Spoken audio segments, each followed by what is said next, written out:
అందుతాను. మీకు ఎందుకు కిట్టు గారు అంటే ఇష్టం? ఎందుకంటే మా ఆయన గారు కాడు మోసాడు, అందుకే నాకు బాగా ఇష్టం. అది అంటే శ్మశానం కూడా బాగు చేసాడు మా ఆయన మాలని. అది అందుకని మీకు ఆయన అంటే అవును, కిట్టు గారు అంటే అంత ఇష్టం. బురద కిట్టు గారు ఆ టైంలో వచ్చాడు, ఆయన కాడు పెట్టాడు. ఆ టైంలో కిట్టు గారికి ఒక గాజు బెంకి దిగింది. అది ఎంపడే స్పందించి ఎంఆర్ఓ కొట్టి ఫోను ఇమీడియట్ గా కరోనా టైంలో అండి ఇమీడియట్ గా స్పందించి ఆయన ఇమీడియట్ గా ఎంఆర్ఓ గారు ఫోన్ చేసి ఇతిన్ ఒక వారంలోనే మొత్తం ఆ శ్మశానానికి మట్టి తోలడం కానీ రోడ్డు వేయడం కానీ ఇమీడియట్గా అయిపోయింది. ఏ గవర్నమెంట్లో కూడా అలా జరిగి ఉండదు నాకు తెలిసి. మా కిట్టు బాబు మరి మేము ఏది అడిగినా దాన్ని స్పందించి నా నిమిత్తం నాకుగా 100 అడుగుల రోడ్డు కూడా ఇచ్చాడు. ఈ మధ్యకాలంలో 100 అడుగుల రోడ్డు నేను ఎంచుకోగలిగాను సలంకాడికి, నా ఇంటికాడికి. అంటే ఇక్కడ మనం ఇవన్నీ చూస్తుంటే ఇదంతా జగనన్న కాలనీ 129 ఫ్లాట్లు ఇచ్చాం. 3 ఎకరాల పొలం కొన్ని నాని గారు సమక్షంలో. వాళ్ళు ఈ భూమి గల్ల వాళ్ళు పొలం ఏమన్నారు, పొలం ఏమనంటే మేము అమ్మా ఇది రాజశేఖర రెడ్డి గారు కొడుకు జగన్ గారు ఇచ్చే ఫ్లాట్లు ఇవి అని చెప్పినప్పుడు వాళ్ళు ఏం చేశారంటే స్పందించి మాకు 3 ఎకరాల పొలాన్ని ఇచ్చారు. మా సర్పంచ్ గారు నట్యప్రసాద్ గారు ఆయన ఆధ్వర్యంలో ఇది మొత్తం కూడా కొనుగోలు చేయడం జరిగింది. దీన్ని అంతా కూడా మరి మా ఊరు ట్రాక్టర్లతోనే మొత్తం అంతా మట్టి సుమారు గజం ఉండదండి కిందకే. పొలం డౌన్ చూడండి మీరు, సుమారు గజం ఉంటుంది. గజం లోతు పొడకం పూడ్చారు. గజం లోతు పొడకం పూడ్చి ఆ తర్వాత లాస్ట్కి వచ్చేసరికి విపరీతమైన వర్షంలో కూడా మా ట్రాక్టర్లని లెక్క చేయకుండా మొత్తం పూడ్చి మేము ఈ పేదలందరికీ కూడా మేము పార్టీ చూడలేదండి, కులం చూడలేదు, మతం చూడలేదు. ప్రతి ఒక్కరికి కూడా మేము అర్హత కలిగిన వాళ్ళకి ఎవరికైనా సరే ప్రతి పథకాన్ని అందించాం పర్వతపాలెం గ్రామ పంచాయతీలో. దాన్ని బట్టి కిట్టు గారు కానీ మా పేరుని నాని గారు కానీ మా జగన్ గారు కానీ మాకు ఏది అడిగినా స్పందించి చేయగల సమర్థగత నాయకుడు కాబట్టి ఆ నాయకుడి వెంట మేము ఉన్నాం. ఇవాళ ఆ నాయకుడితోనే మేము ఉంటాం.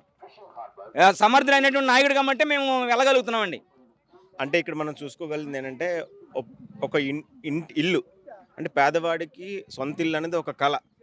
అంటే మనం ఇప్పుడు ఇన్ని రాజకీయాలు చూసాం, ఎన్ని సంవత్సరాల నుంచి మనం ఎన్నో ఎలక్షన్ చూసాం, ఎంతోమంది నాయకులు వచ్చారు వెళ్ళారు.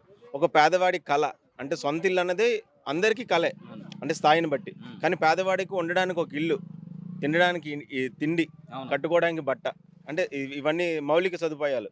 వీటిలన్నిటి మీద జగన్ గారు దృష్టి పెట్టడంపై మీ అభిప్రాయం ఏంటంటారు? ఎక్సలెంట్ అండి.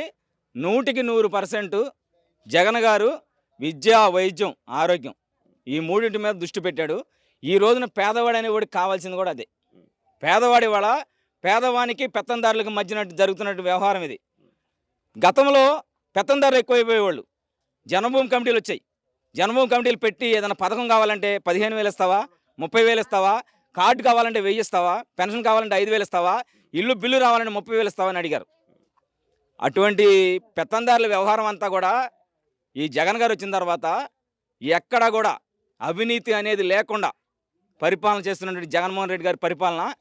ఎవడైనా సరే పథకం తీసుకున్నవాడు ప్రతి ఓడైనా సరే ఎవడైనా సరే గుండె మీద చేసుకుని నాకు జగన్ గారి వలన ఈ గృహం వచ్చింది, నాకు కట్టుకోవడానికి ఇల్లు లేదు, నాకు తాటేకలు ఇల్లు ఉంది వరకే, నేను కట్టుకుని ఈరోజు ఇంకా ఈ గృహంలో ఉన్నానంటే అది జగన్ గారి దయ, పేరు నాని గారి దయ, ఇక్కడ ఉన్న సర్పంచుల దయ అనేది గ్రహించి ఇక్కడ హృదయం మీద గుర్తు పెట్టుకుని జగన్ గారికి ఓటేయాలండి.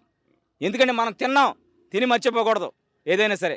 మరి గతంలో 3 సెంట్లు భూమి అన్నారు, ఎవరికైనా ఇచ్చారండి? దాఖలాలంటూ లేవు ఎక్కడ కూడా. చెప్పినట్టుగా 80% 90% మా యొక్క మేనిఫెస్టో 90% అమలు చేశారు ఈ రోజున జగన్మోహన్ రెడ్డి గారు. దమ్ముగల నాయకుడు అండి జగన్మోహన్ రెడ్డి గారు.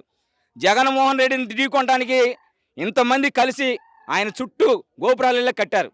అయినా సరే మా నాయకుడు దడవడం, దమ్మున్న నాయకుడు మా నాయకుడు. అది మా నాయకుడికి ఉన్న లక్షణం అండి. మా నాయకుడు మొన్న లైవ్లో రజనీకాంత్ గారితో చెప్తున్నాడు, నా బలం నా జనం, దేవుడి దయ కింద జనం దయ అని చెప్తున్నాడు మా నాయకుడు గారు. ఏమన్నా చూసారండి రజనీకాంత్ గారు ఏమడిగా చూసారా? 2019లో మీరు ఎంత పర్ఫెక్ట్గా ఉన్నారంటే అప్పుడు మీద 2 రెట్లు పర్ఫెక్ట్గా నేను ఉన్నానని చెప్తున్నాడు ఇవాళ మా నాయకుడు. ఎందుకనంటే నేను మీకు మంచి చేశానంటేనే నాకు ఓటేయండి, మంచి చేయకపోతే మానేయండి అని చెప్తున్నాడు. అంత దమ్ముగల నాయకుడు మా నాయకుడు అండి.